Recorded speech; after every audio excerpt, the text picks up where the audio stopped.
Okay, Mark. Well, looking at the kind of the next step of this is sort of the holes for the 49ers and sort of the things that they need to address at this point. And to me, there are three areas of need that are not necessarily insignificant, but will go from biggest to smallest, in my opinion.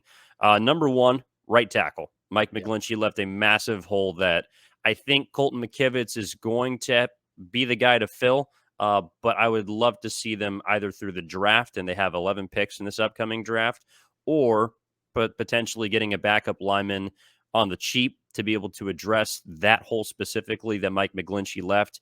I also think defensive end at this point, right now, up in the air. And who knows, maybe Drake Jackson gets the other spot opposite Nick Bosa. Maybe you move Eric Armstead from the interior back to the outside to his sort of natural position from before.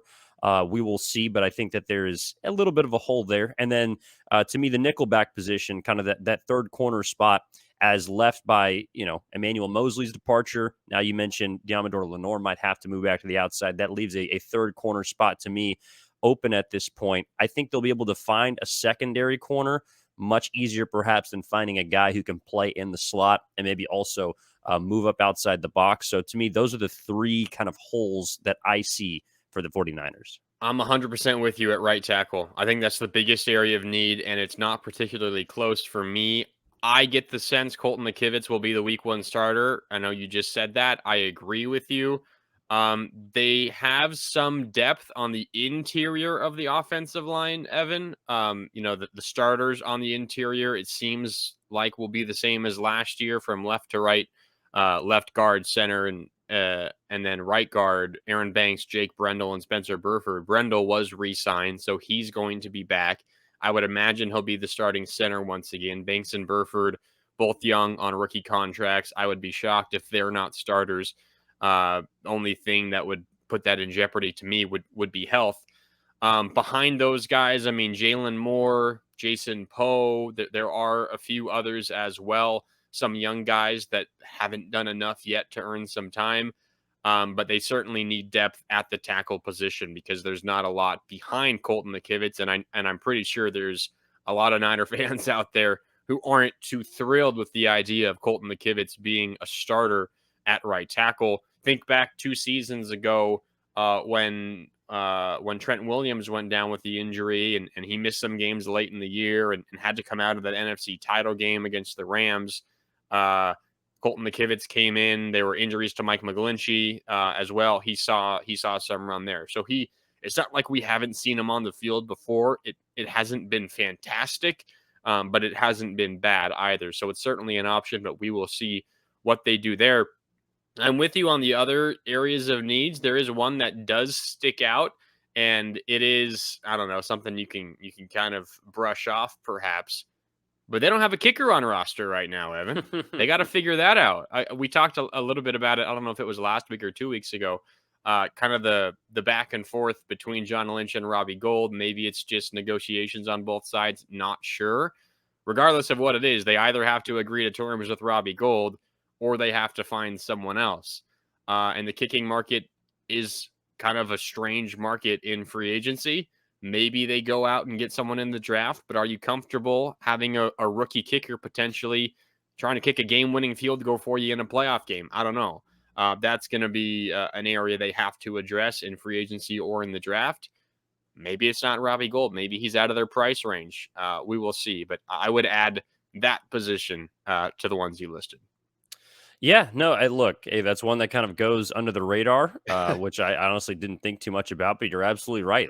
Yeah, I think that's kind of what Robbie Gould has done in a way, is like desensitized myself personally to the kicking position and not having thought about it, just because you can pencil them in and pencil in 90% of kicks and pretty much automatic inside of 40, especially in the playoffs. But I mean, guys right now that are on the market, Brent Maher is a name that comes up.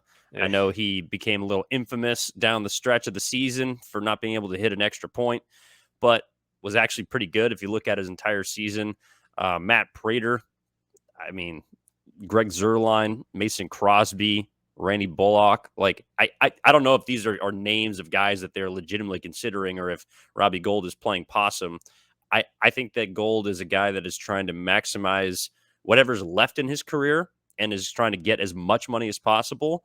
And I don't know if the 49ers are going to be willing to pay, a little, maybe it's an extra $2 million a year for a kicker. I think they should. But if you decide when you start cutting things down that, we need to put this money here in the second corner spot, or we need to put this money in a backup offensive lineman. Like, I guess if you had to choose between a kicker and a backup tackle, I don't know how they'd slice that. But I feel like Robbie Gould is going to be very much missed if he's not on this team. I do know that. You're right. Something that I think is worth mentioning, Robbie Gould has made it known his goal is to make the Hall of Fame. And it's difficult to make the Hall of Fame as a kicker. How do Yes. you do it as a kicker? You have to make game-winning kicks in playoff games, not necessarily game-winning, but huge kicks in playoff games and in the Super Bowl. So I think something that's front of mind for Robbie Gould is I need to go somewhere that has a chance to win a Super Bowl. I'm not necessarily saying that only limits his choices to the 49ers, but I think it severely limits where he feels like he should go. And the Niners are still on that list. So his comments, around the combine after John Lynch, said, yeah, we're looking at the kicker market. And he was like, yeah, I expect to be kicking elsewhere. I don't think he's set on leaving the 49ers. I think it is negotiation tactics. I think he would love to be back with the 49ers if the money was right. That is the question. You're right on it. It's a question of where do they want to put the little money that they have left? Do they want to use it on a solid kicker who is 40 years old now? Do they want to use it on a backup tackle? Who knows? But I will say I do not think Robbie Gould is sold on going elsewhere. I think it's still totally up in the air, and we will find out.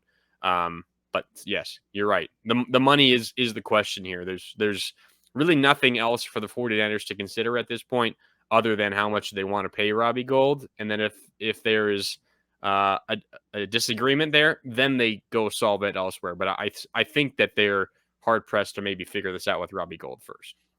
Yeah, and I think the kicking position, as crazy as it sounds, it's like it's less addressable with the draft than any of the other three positions that we talked about. So whether it's right tackle or, offensive line, DBs, potentially even a safety, um, or the defensive line, the defensive end spot, all of those positions are, I guess, a little more easily replenishable through the draft. And especially with the kind of help you have at all of those spots on the other side. I know we're pretty much talking about secondary positions opposite the number one outside of right tackle. And even though Colton McKivitz is someone that I don't necessarily trust, I do think that the 49ers will find a way to figure it out. I mean, they have generally in the offensive line, and maybe they draft kind of like a tackle in waiting. I know they have like 17 third-round picks, it feels like. And so you might be able to find a good offensive lineman there, might be able to use some of your draft picks to trade up into the second round, or maybe even further if you really want to stretch and try and reach for an offensive lineman that can help you out. But I'm with you that the kicker is something you can't really replace as easily.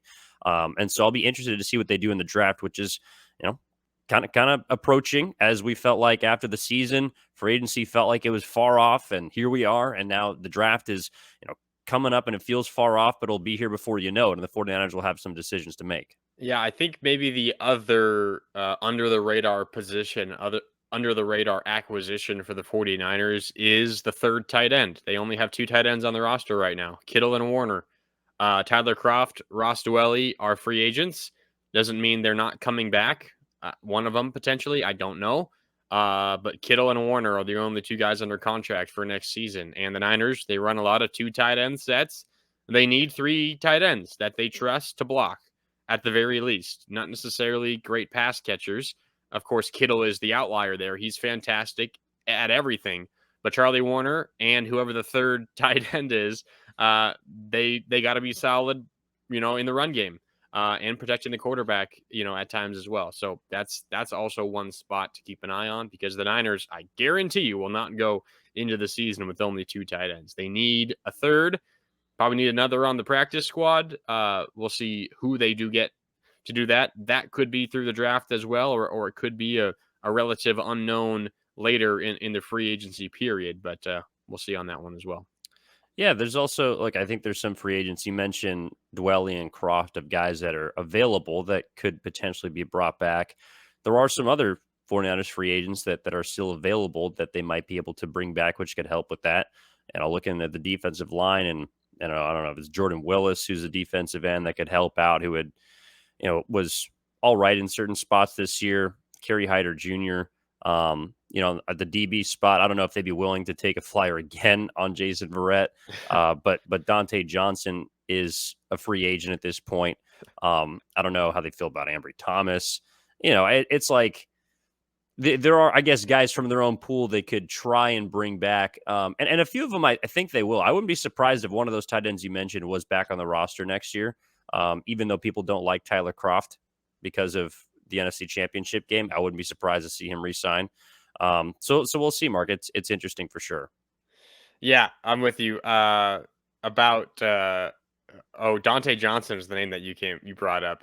I would not be shocked if he somehow finds his way back to the Niners because I feel like he has been signed and released and signed and let go and signed like 50 times by the 49ers in his career. He's the guy that they just can't quite get rid of. They feel like they got their defensive back room good enough to where they don't need Dante Johnson. And then a bunch of injuries happen. And then guess who's back? Dante Johnson. So I would not be shocked if he finds his way to another contract with the 49ers.